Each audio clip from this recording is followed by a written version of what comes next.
အားလုံးပဲမင်္ဂလာပါ Historical Images YouTube Channel ကနေပြန်လည်ကြိုဆိုပါရစေမိတ်ဆွေတို့အားလုံးနေကောင်းကြမယ်လို့ထင်ပါတယ်ဗျာ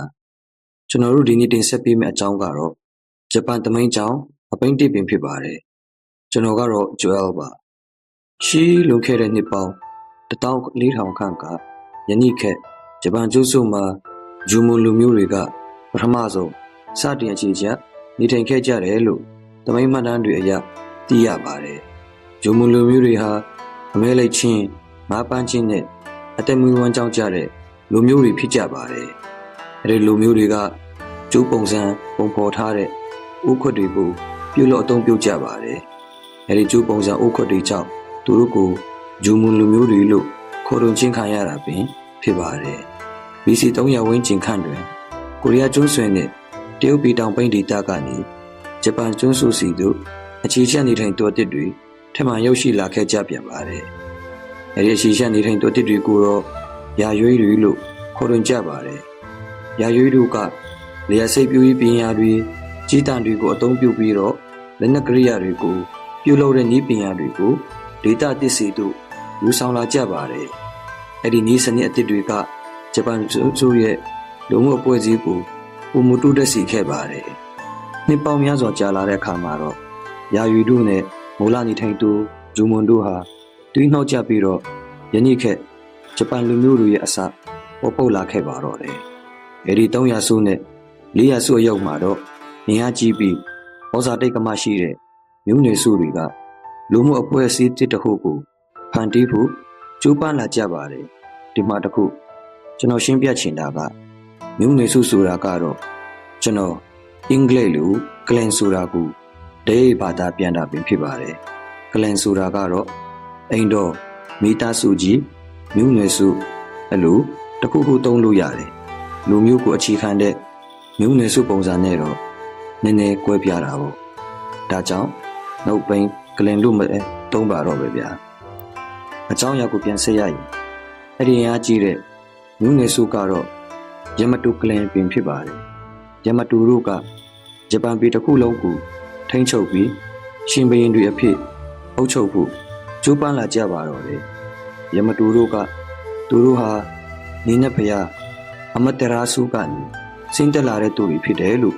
ပြောဆိုကြပါတယ်နောက်ဆုံးတွင်ယမတူတို့ကဂျပန်ပြည်ရဲ့ရှင်ဘရင်တွေဖြစ်လာပြီးတော့ယနေ့တိုင်ဂျပန်တော်ဝင်မိသားစုဟာအဲ့ဒီယမတူကလင်ကနေဆင်းသက်လာတဲ့သူတွေပင်ဖြစ်ပါတယ်အဲ့ဒီခက်တုန်းကဂျပန်လူမှုအဖွဲ့အစည်းဟာတရုတ်နဲ့ကိုရီးယားရုစီကနေယဉ်ကျေးမှုတွေအတွေ့အခေါ်ပညာတွေကိုပုံတူကူးယူခဲ့ကြပါတယ်။စာရေးတာနည်းနဲ့အုပ်ချုပ်ရေးရန်တရားပုံစံတွေကိုတရုတ်ရုစီကနေကူးယူခဲ့ကြပါတယ်။ဗုဒ္ဓတနာဟာကိုရီးယားရုစီကနေတဆင့်ဂျပန်လူမှုအသိအဝိုင်းသို့ရောက်ရှိလာပြီးဗုဒ္ဓဘာသာဟာလူမှုအဖွဲ့အစည်းအတွက်အတော်လေးပင်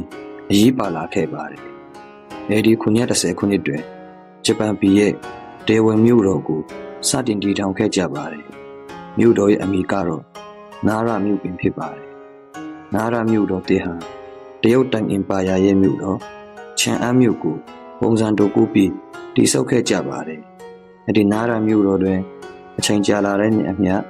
ဘုံတော်ကြီးကျောင်းတွေရဲ့ဩဇာအာဏာဟာတဖြည်းဖြည်းကြီးထွားလာခဲ့ပါတယ်။ဘုံတော်ကြီးကျောင်းတွေရဲ့တစကြီးထွားလာတဲ့ဩဇာအာဏာကို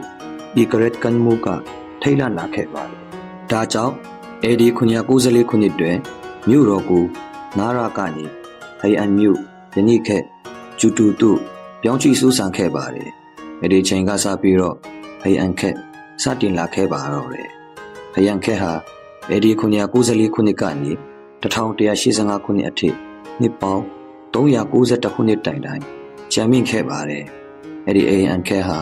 ဂျပန်သမိုင်းတွင်ငင်းချမ်းချင်းနဲ့လှပချင်းခက်ပြီးတင်စားခဲ့ကြပါတယ်။အဲဒီခက်ကလူကုန်ထံလူချမ်းသာတွေဟာလူပညာတွေ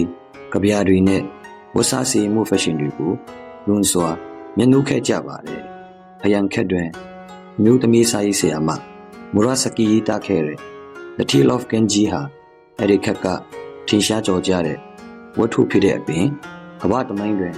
ပထမဆုံးပေါ်ထွက်လာခဲ့တဲ့ဝတ္ထုတွေထဲကတစ်ခုပင်ဖြစ်ခဲ့ပါတယ်။မီရှင်တထေးတွေက သူတို့ရဲ့လေယာမီတွေကိုစောင့်ရှုပ်ပြီးဖို့အတွက်တိတ်ခိတ်သမားတွေကိုငားရမ်းခဲ့ကြပါတယ်။အဲဒီတိတ်ခိတ်သမားတွေကိုဆမူရိုင်းတွေလို့ခေါ်တွင်ကြပါတယ်။ဆမူရိုင်းတွေကဘူရှီတိုလမ်းစဉ်ကိုကျင့်သုံးကြပါတယ်။ဘူရှီတိုဆိုတာကတော့စစ်ဒေတော်တို့ရဲ့လမ်းစဉ်ပင်ဖြစ်ပါတယ်။ဆမူရိုင်းတွေဟာ